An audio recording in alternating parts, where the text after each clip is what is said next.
Hola, muy buenas noches. Yo voy a exponer el capítulo 22 del libro de Computer Security Principles and Practice, Stalin and Andrew Brown, el capítulo 22, protocolos y estándares de seguridad de Internet. La agenda es el 22.1, correo electrónico seguro, con el protocolo SMIME. 22.2, dominio, llave de dominio, correo identificado. 22.3, la ICOS de software en Security Socket Layer, SSL, and Transport Layer of Security, o seguridad de la capa de transporte, mejor conocida como TLC, y el protocolo HTTPS.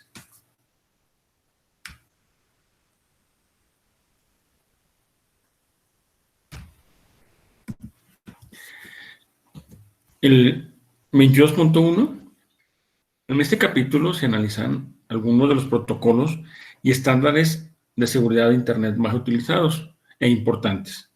El MIME es una extensión del antiguo RFC 822. Es una especificación de un formato de correo de Internet.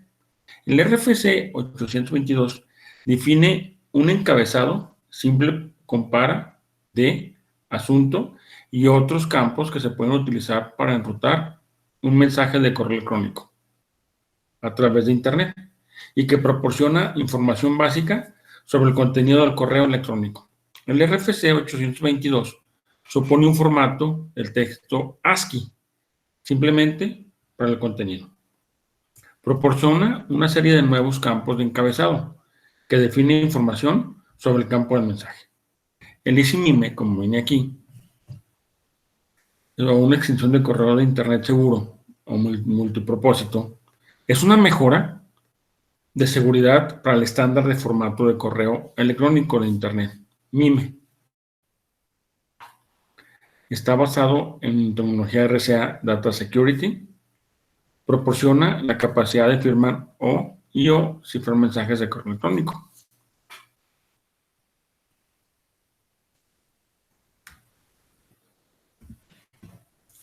La función SMIME está integrada en la mayoría del software moderno e interpora entre ellos. El SMIME se define como un conjunto de tipos de contenido MIME adicionales, como se nota en la tabla 22.1, y proporciona la capacidad de firmar o cifrar los mensajes. Datos envueltos. Consiste en contenido cifrado de cualquier tipo y claves de cifrado de contenido cifrado por uno o más destinatarios. Datos firmados.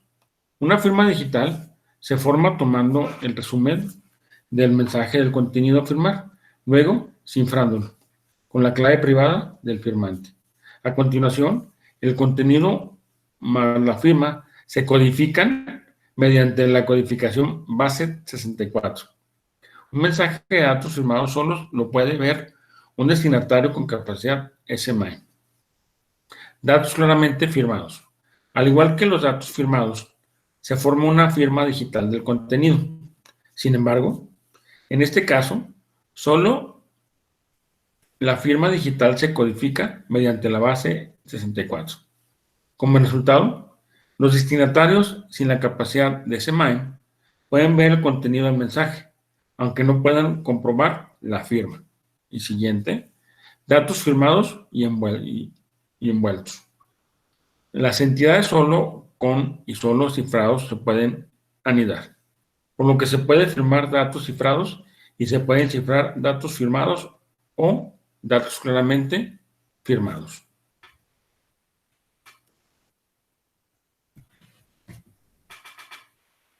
Esta figura, como se muestra en la 22.1, proporciona una visión general del flujo de función del SMIME.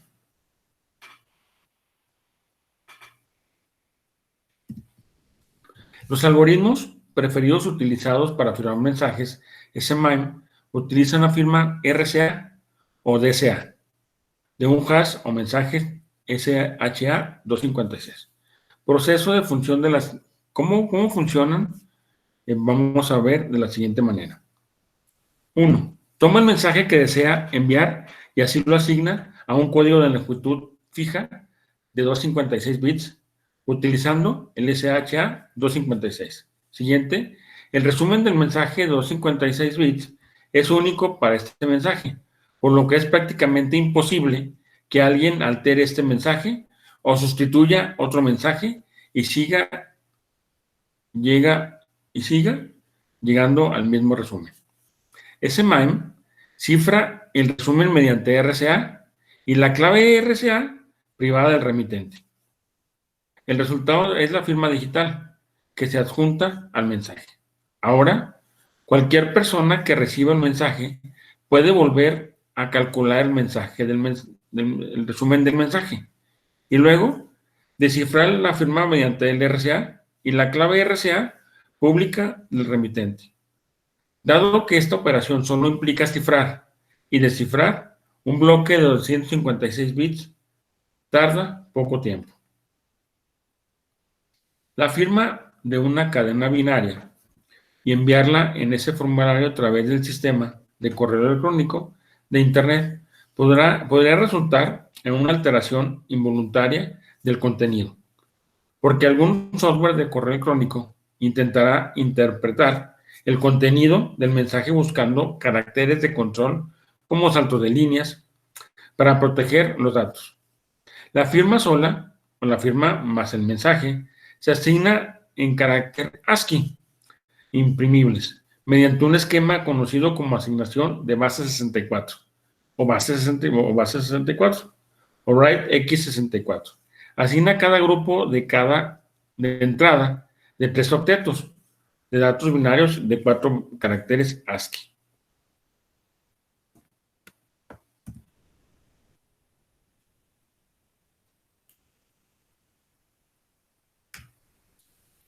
Datos envueltos.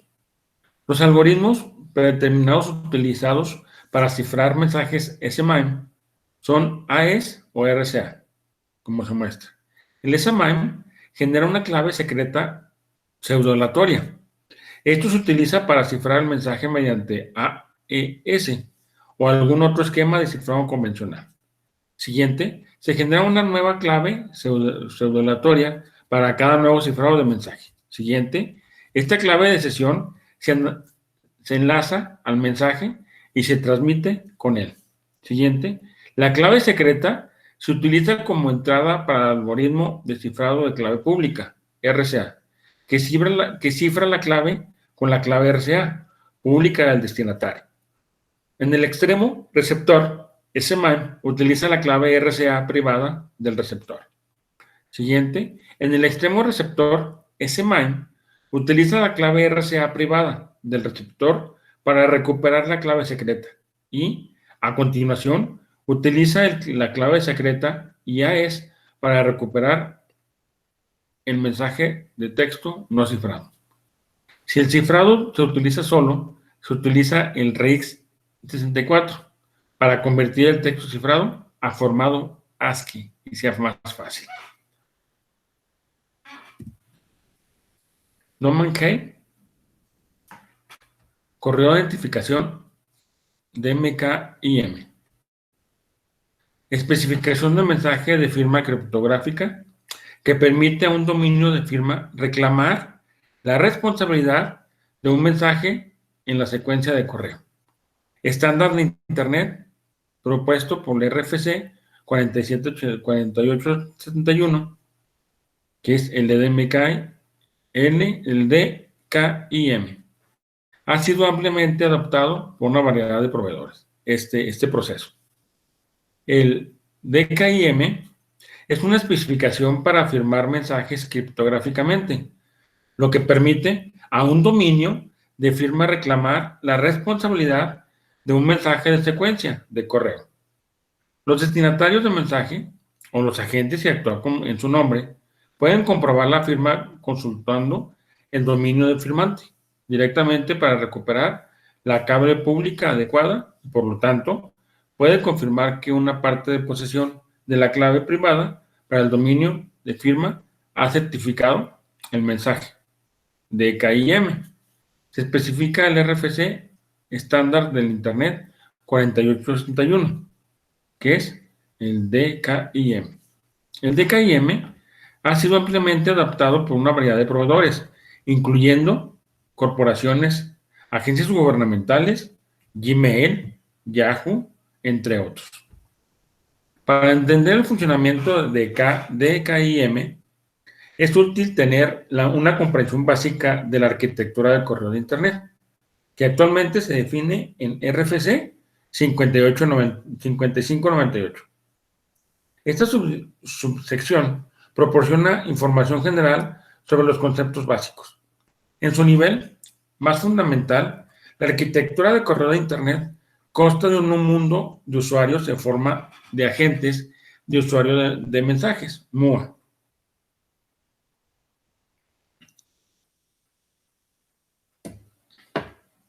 Y un mundo de transferencia, en forma de servicio de control de mensajes, MHS, que se compone de agentes de transferencia de mensajes, MTA. El MHS acepta un mensaje de un usuario y lo entrega a uno o más usuarios, creando un entorno de intercambio virtual de MUA a MUA. Esta arquitectura implica tres tipos de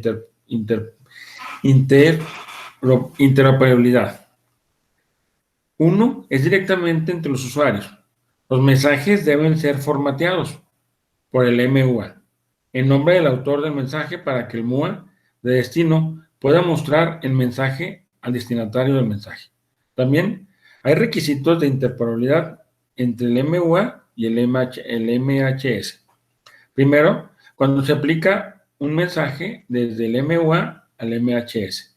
Y más tarde, cuando se entrega desde el MHS al MUA del destino.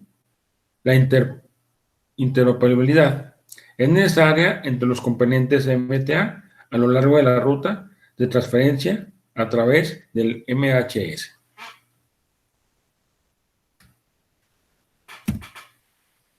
En la figura 22.2, que se muestra a continuación, ilustra los componentes claves de la arquitectura del correo en Internet, que incluye lo siguiente.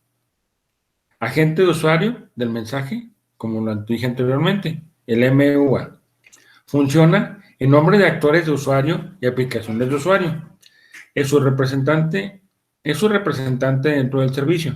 Normalmente, esta función se aloja en el equipo del usuario y se conoce como un programa cliente o un servidor de red local. Siguiente, el agente de envío de correo MSA.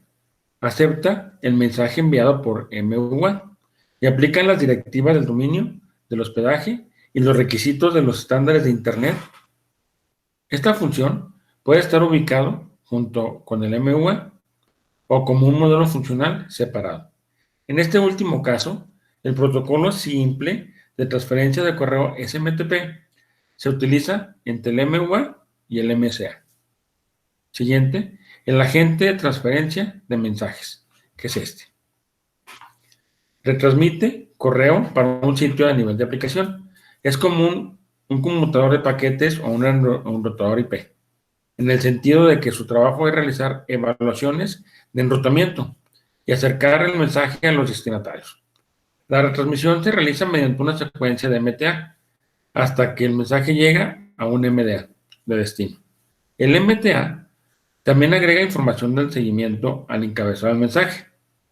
SMTP se utiliza entre MTA y entre MTA y un MSA o MDA. Agente de correo, o mejor conocido como MDA, responsable de transferir el mensaje desde el MHS al MS. Almacén de mensajes MS. Un MUA puede emplear un MS a largo plazo. El MS se puede ubicar en un servidor remoto o en el mismo equipo que el MUA.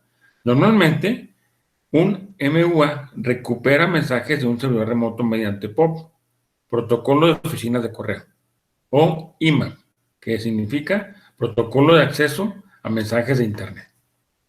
Hay que definir otros dos conceptos. Un dominio de administración administrativa, ADMD, que es un proveedor de Internet. Algunos ejemplos son un departamento que opera en una transmisión de correo local, MTA. Un departamento de TI que opera una retransmisión de correo empresarial y un ISP que opera un servicio compartido público.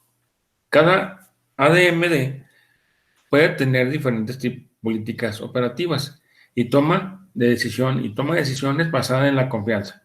Un ejemplo obvio es la distinción entre el correo que se intercambia dentro de una organización y el correo que se intercambia entre organizaciones independientes. Las reglas para manejar los dos tipos de tráfico tienden a ser bastante diferentes. El sistema de nombres de dominio, DNS, es un servicio de búsqueda de directorios que proporciona una asignación entre el nombre del host del Internet y su dirección numérica.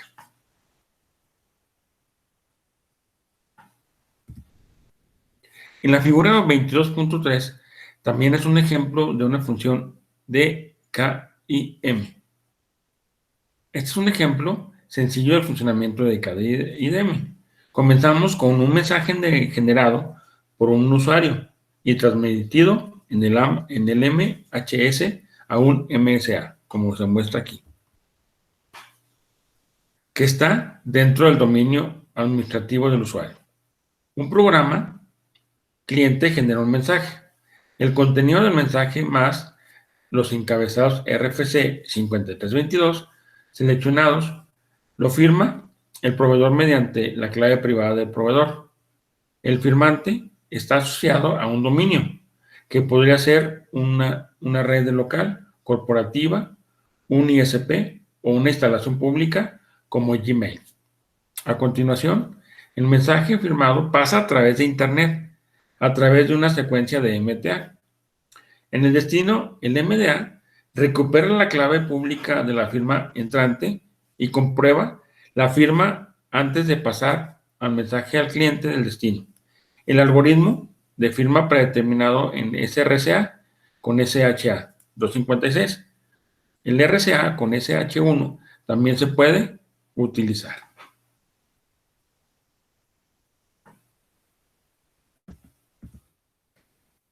(22.3) Capas de socket, seguros SSLA y seguridad de la capa de transporte TLS.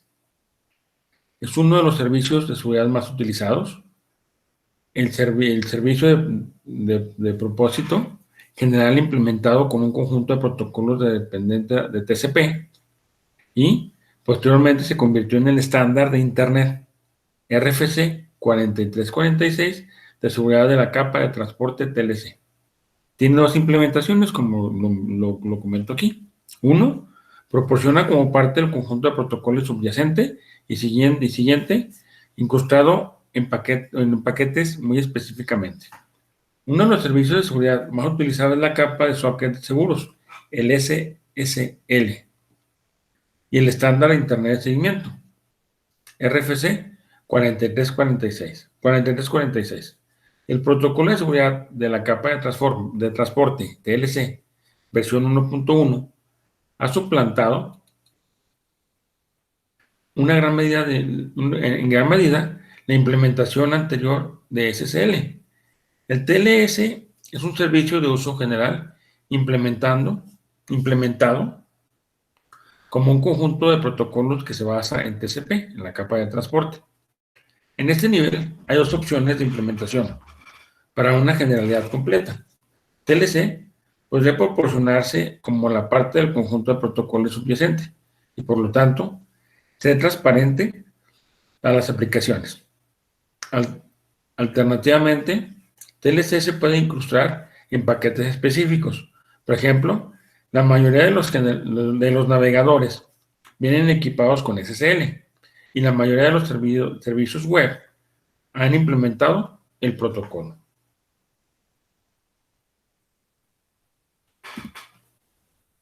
TLS Está diseñado para hacer uso de TCP, para proporcionar un servicio seguro de extremo a extremo confiable. El TLC no es un único protocolo, sino más bien dos capas de protocolo, como se ilustra en la figura 22.4. El protocolo de registro proporciona servicio de seguridad básico a varios protocolos de la capa superior. En concreto, el protocolo de transferencia de hipertextos HTTP, que proporciona el servicio de transferencia para la interacción cliente-servidor web, puede funcionar sobre TLC. Tres protocolos de capa superior se definen como parte del TLC. Es el protocolo de enlace, el protocolo de especificación de cifrado de cambio y el protocolo de alerta. Estos protocolos específicos de TLC se utilizan en la administración de intercambios TLC y se examinan más adelante en esta sección. Los conceptos importantes de TLC, de la sesión TLC y las conexiones TLC se definen en las especificaciones de la siguiente manera. La sesión de TLS es una sesión, una asociación entre el cliente y el servidor, creado por el protocolo el que se muestra aquí, Haskell. Define un conjunto de parámetros de seguridad criptográficos. Se utiliza para evitar la costosa negación de nuevos parámetros de seguridad para cada conexión. Ahora vamos a ver el TLC Connection. Un transporte en la definición del modelo de las capas OSI que proporciona un tipo de servicio adecuado. Relaciones punto a punto, transitorio, y cada conexión está asociada a una sesión. Dos conceptos importantes de TLC en las sesiones TLC y en las conexiones TLC que se definen en la especificación de la siguiente manera. Conexión. Una conexión es un transporte en la definición del modelo de especificación OSI que proporciona un tipo de servicios adecuados. Para TLC esta conexión son relaciones punto a punto. Las conexiones son transitorias. Cada conexión está asociada a una sesión. Sesión. Una sesión TLC es una asociación entre cliente y servidor. Las sesiones se crean mediante el protocolo de enlace. Las sesiones definen un conjunto de parámetros de seguridad criptográficos que se pueden compartir entre varias conexiones. Las sesiones se utilizan para evitar las costosas negaciones de nuevos parámetros de seguridad para cada conexión. Entre cualquier partes, aplicaciones como HTTP, el cliente y el servidor, puede haber varias conexiones seguras. En teoría, también puede haber múltiples sesiones simultáneas entre las partes, pero estas características no se utilizan en la práctica.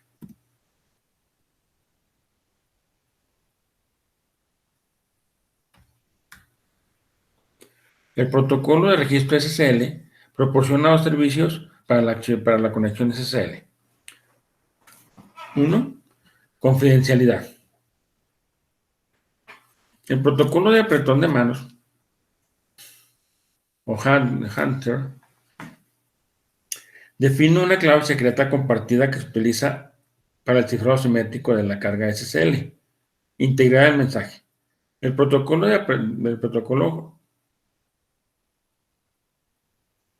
Harder también define una clave secreta compartida que se utiliza para formar el código de autenticación de mensajes MAC.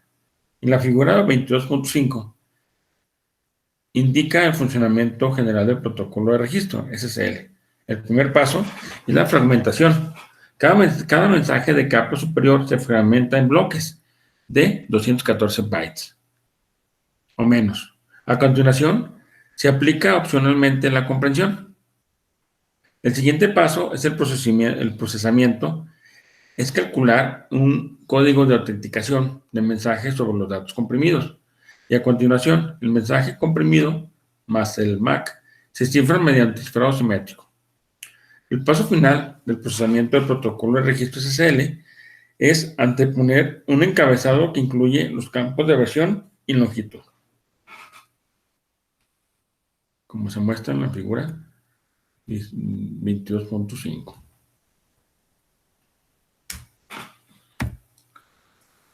Cambiar protocolo de especificación de cifrado. Uno de los 4 protocolos específicos de TLC que utilizan el protocolo de registro TLC es el más simple.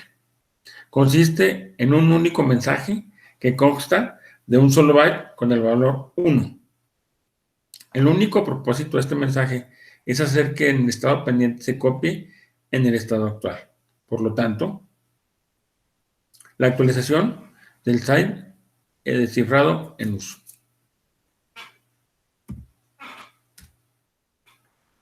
Protocolo de alerta. Los mensajes de alerta se comprimen y se cifran. Transmiten alertas relacionadas con TLC a la entidad del mismo nivel. Los mensajes de alerta se comprimen y se cifran.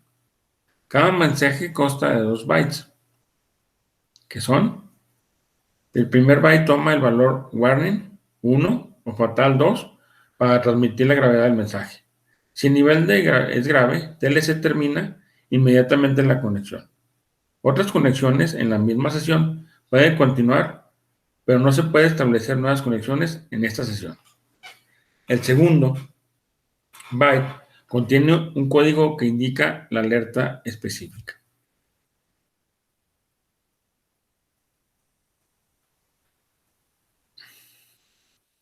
Ok. Protocolo Handshake. La parte más compleja de TLC es el protocolo de enlace. Este protocolo permite que el servidor y el cliente se autentiquen entre sí y negocien un algoritmo de cifrado MAC y claves criptográficas que se utilizarán para proteger los datos enviados en un registro TLC. El protocolo de enlace se utiliza antes de que se transmitan los datos de la aplicación, como se muestra aquí.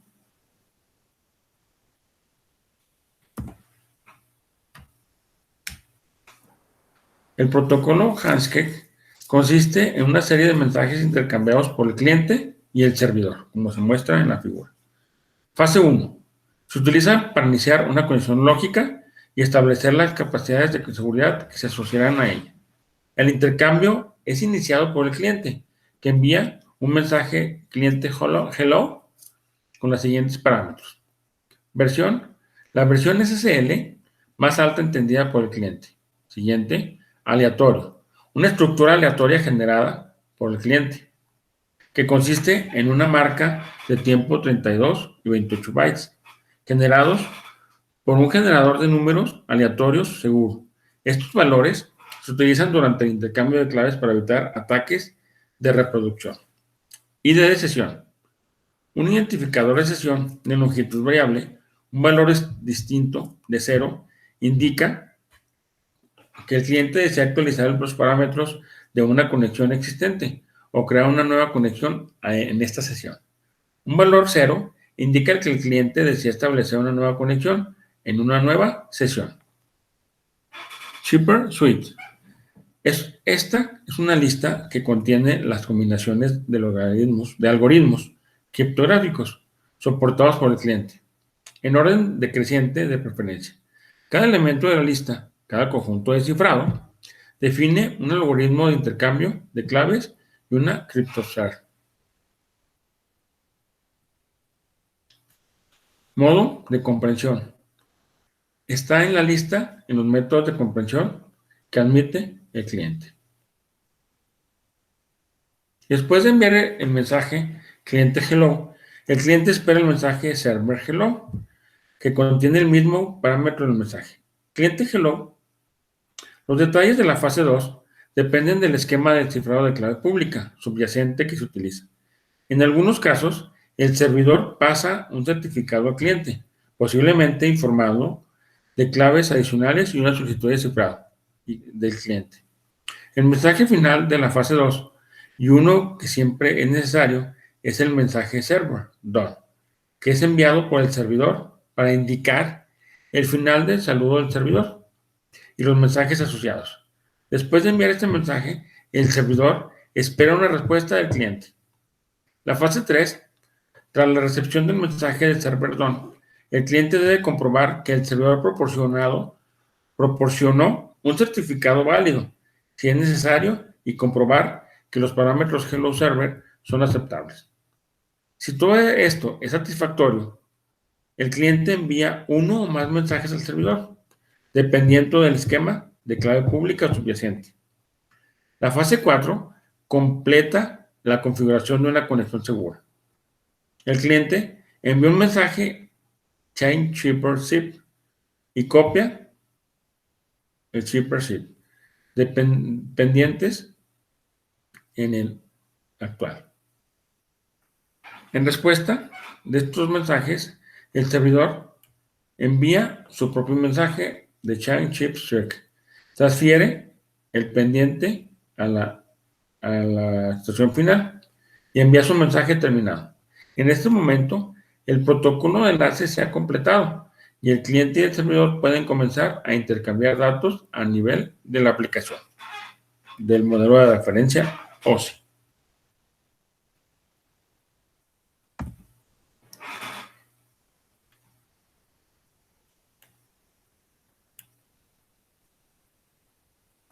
Hardware Protocol. Una señal periódica generada por hardware o software para indicar el funcionamiento normal o para sincronizar otras partes de un sistema, normalmente se usa para supervisar la disponibilidad de una entidad de protocolo. Se define en 2012 en el RFC 6550, se ejecuta sobre el protocolo de registro TLC. El uso se establece durante la fase 1, el protocolo de Heartbeat. Cada elemento del mismo nivel se indica en hardware. Sirve para dos propósitos: asegurar al remitente que el destinatario sigue activo y genera actividad a través de la conexión durante los periodos de inactividad.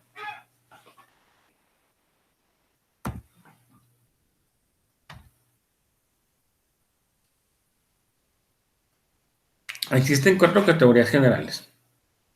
Desde la primera introducción de CCL en el 94 y la posterior estandarización del TLC, se han ideado numerosos ataques contra estos protocolos. La aparición de cada ataque ha requerido cambios en el protocolo. Las herramientas de cifrado utilizadas o algunos aspectos de la implementación de SSL y TLC para contrarrestar estas amenazas. Podemos agrupar los ataques en 4 categorías generales, como se muestran aquí. Ataque de protocolo Hunter. Ya en 1998 se presentó un enfoque para comprometer el protocolo de Hansher basado en la explotación del formato y la implementación del esquema de cifrado, RCA, como se muestra en las referencias BLE 98 que vienen en el libro.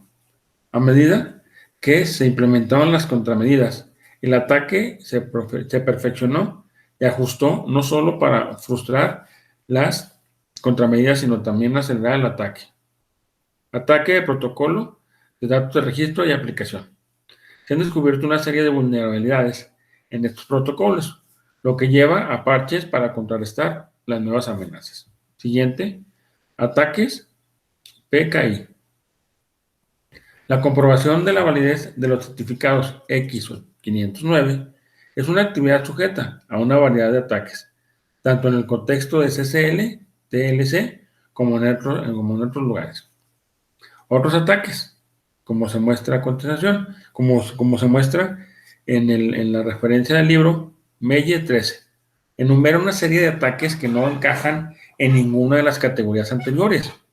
Un ejemplo es un ataque anunciado en 2011 por un grupo de hackers alemán, de Hacker Choice, que es un ataque de negación de servicio. El ataque crea una gran carga de procesamiento en un servidor de Abruman, al abrumar el objetivo con solicitudes de protocolo de enlace SSL-TLC. El aumento de la carga del sistema se realiza mediante el establecimiento de nuevas conexiones o el uso de la renegociación, suponiendo que la mayor parte del cálculo durante el protocolo de enlace lo realiza el servidor. El ataque crea más carga del sistema en el servidor que en el dispositivo origen, lo que conduce a un ataque de denegación de servicio. El servidor se vio obligado a volver a calcular continuamente números aleatorios y claves. La historia de ataques y contramedidas para el SSL y TLC es representativo de otros protocolos basados en Internet. Nunca se logra un protocolo perfecto, una estrategia de implementación perfecta. No se puede hacer eso. Un constante ir y venir entre amenazas y contramedidas determinada de evolución de los protocolos basados en Internet. O sea, ¿qué quiere decir que en esto? Que cada día se mejoran los protocolos y también los ataques. Y como comentan aquí, el ataque de denegación de servicio es muy, muy pesado y sí puede tumbar o dañar un equipo.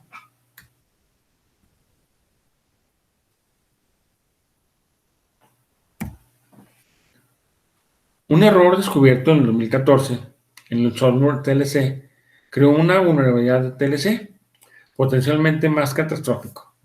El error estaba en la implementación OpenSSL de código abierto del protocolo Herbas.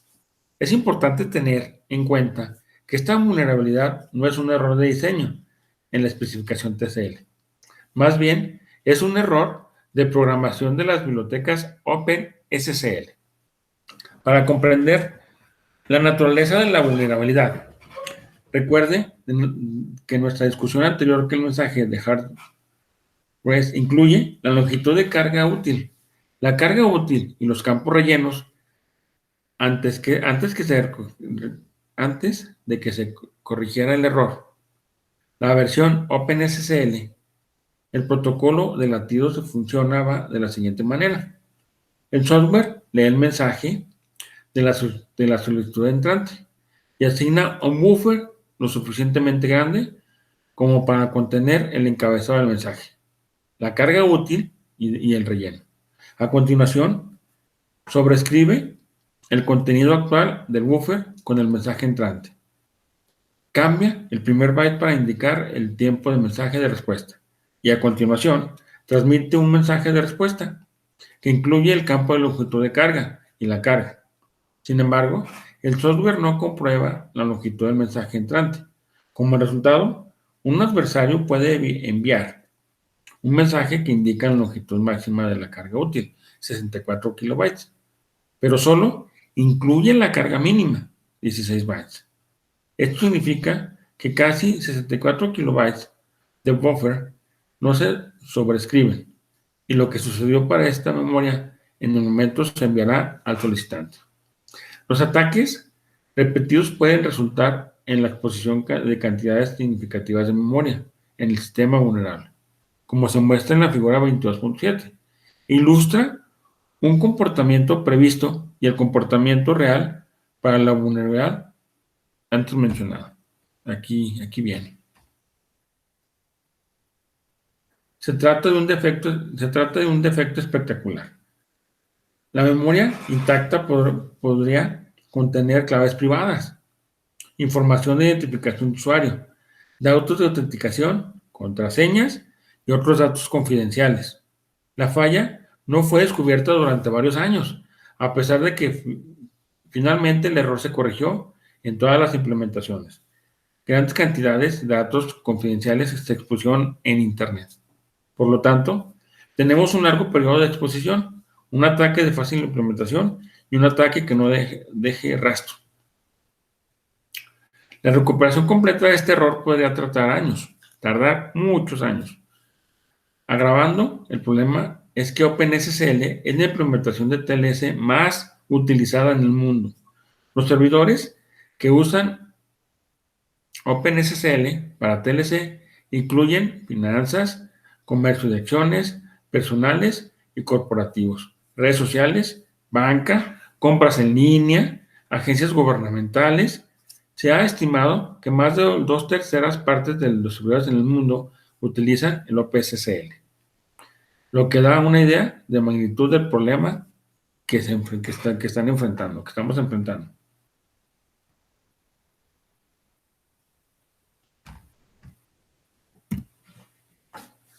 HTTPS o HTTPS over SSL. Hace referencia a la combinación de HTTP y SSL para implementar la compatibilidad con la comunicación HTTPS. Es más seguro.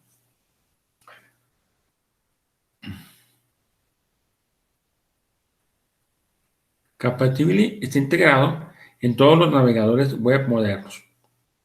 Su uso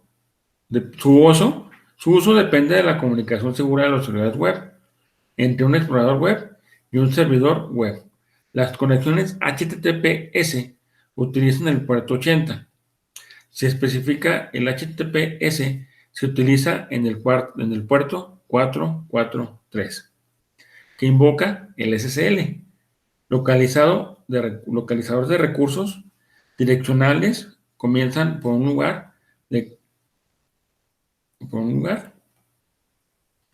Cuando se utiliza el HTTPS. Los siguientes comandos los siguientes comandos de la comunicación HTTPS son los siguientes: el URL en el documento utilizado, contenido del documento, contenido del formulario del navegador, rellenos por el usuario del navegador, cookies enviadas de navegador a servidor y de servidor a navegador. También contenido de cabecera HTTP denominado HTTPS. El cambio en el uso de HTTP sobre SSL o TLS y ambas implementaciones son HTTPS. Se documentan en el RFC 2812. No hay ningún fundamento el cliente Hello TLS para comenzar el protocolo de enlace TLC. Cuando el cliente TLC Answer inicia una conexión del servidor del puerto adecuado y a continuación envía para HTTP. O sea que el HTTPS es muy seguro. Cuando vayan a hacer una compra en línea o cuando estén navegando en internet, siempre hay que checarse que el navegador sea HTTPS, porque es más seguro y así no pueden, bajarles o hackearles sus contraseñas o a prestarse a un robo de identidad, porque, por ejemplo, en un banco, si la gente que quiere dañar a las personas hace una página y le pone HTTP, eso ya es muy inseguro. Siempre hay que verificar que sea HTTPS porque es muy seguro. Y así puedes hacer compras en línea, ¿verdad? O navegar en internet, ya sea en Facebook, en YouTube, en Gmail, en los navegadores más funcionales. Seguridad IPsec. Hay varios mecanismos de seguridad de aplicaciones. La comunidad de Internet ha desarrollado mecanismos de seguridad específicos de la aplicación en varias áreas, incluyendo correos electrónicos, SMI, cliente-servidor, Kerberos, acceso web, SSL y otros. Sin embargo, los usuarios tienen algunos problemas de seguridad que afectan en la capa del protocolo. Por ejemplo, una empresa puede ejecutar una red TCP/IP privada segura a no permitir vínculos a los sitios que no son de confianza, cifrar los paquetes que no salen de las instalaciones y autenticar los paquetes que entran en las instalaciones. Al implementar la seguridad en el nivel de IP, una organización puede garantizar una red segura, no solo para las aplicaciones que tienen el mecanismo de seguridad, sino también para muchas aplicaciones que ignoran la seguridad.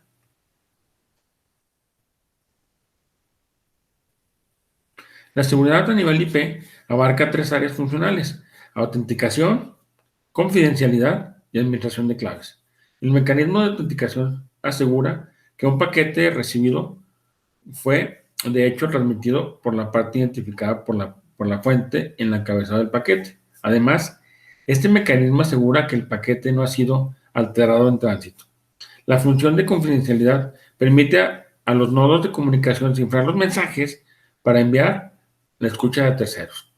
El servicio de administración de claves se ocupa de intercambio seguro de las claves. La versión actual de IPsec, conocida como IPsec versión 3, abarca la autenticación y la confidencialidad. La administración de claves es proporcionada por el estándar de intercambio de claves de Internet IKEV versión 2.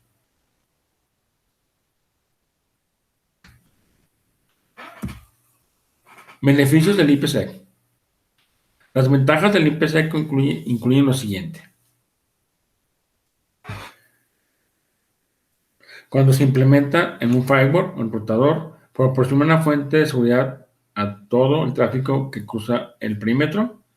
En un cortafuegos es resistente a la derivación por debajo de la capa de transporte, por lo tanto, transparente para las aplicaciones, puede ser transparente para los usuarios finales, puede proporcionar seguridad para el usuario individual y arquitectura de enrutamiento seguro. Beneficios. ¿Y las ventajas? Voy a comentarles algunas. Ejemplo, cuando el IPsec se implementa en un firewall o enrutador, el tráfico del enrutador proporciona seguridad que se puede aplicar a todo el tráfico que cruza en el perímetro. ¿Ok? La VPN desea autenticación y cifrado en el ámbito de IPsec. IPsec proporciona dos funciones principales.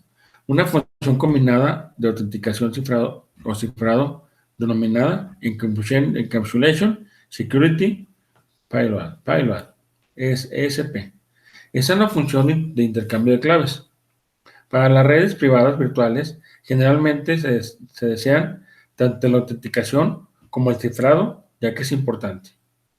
Asegurar que los usuarios no autorizados no penetren la red privada virtual. Y dos, asegurar que los espías de Internet no puedan leer los mensajes enviados a través de la red privada virtual. También hay una función de solo autenticación, implementada mediante un encabezado de autenticación AH, dado que la autenticación de un mensaje la proporciona el ESP. El uso de AH está en desuso. Se incluye el IP versión 3 por compatibilidad con versiones anteriores, pero no debe utilizarse en aplicaciones nuevas. La función del intercambio de claves permite el intercambio manual de claves, así como un esquema automatizado. Asociaciones de seguridad. Una relación unidireccional entre el remitente y un receptor que proporciona servicios de seguridad de flujo de tráfico. Si se necesita una relación del mismo nivel para el intercambio de seguro bidireccional, se requieren dos asociaciones de seguridad. Se identifica la forma única mediante la dirección de destino en el encabezado IPv4, IP versión 6 y el SPI en el encabezado de la extensión incluido AH o ESP. Está definido por tres parámetros, que son el índice de parámetros de seguridad, el SPI, IP Destination Address, la IP destino, y el identificador del protocolo, como se muestra en la lámina. La carga de seguridad encapsuladora proporciona servicios de confidencialidad, incluida la confidencialidad del contenido del mensaje y la confidencialidad limitada y el flujo del tráfico, como característica opcional. El ESP también puede proporcionar un servicio de autenticación. Como se muestra en la figura 22.8, muestra el formato de un paquete ESP. Contiene los siguientes campos: índice del parámetro de seguridad, de 32 bits. Identifica una extracción de seguridad. Siguiente, número de seguridad, número de secuencia, 32 bits. Un valor de contador que aumenta monótonamente. Siguiente, datos de carga útil, variable. Se trata de un segmento de nivel de transporte, modo de transporte o un paquete IP, modo túnel, que está protegido por cifrado. Siguiente, relleno 0,255 bytes. Puede ser necesario si el algoritmo de cifrado requiere que el texto plano sea un múltiplo de un criterio de números de octetos. Longitud del pad, 8 bits. Indica el número de bytes de pad inmediatamente anteriores a este campo. Encabezado siguiente, 8 bits. Identifica el tipo de datos contenido en el campo. Datos de carga útil identificando el primer encabezado de esa carga útil, por ejemplo, un encabezado de extensión IPv6 o un protocolo de cabo superior como TCP. Valor de comprobación de integridad o variable. Un campo de longitud variable puede ser un número entero de palabras de 500 bits que contiene el valor de comprobación de integridad calculando sobre el paquete ESP menos el campo de datos de autenticación.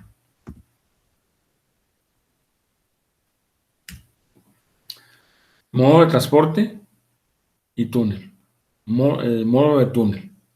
Tiene varias características. Por ejemplo, proporciona protección a todo el paquete IP.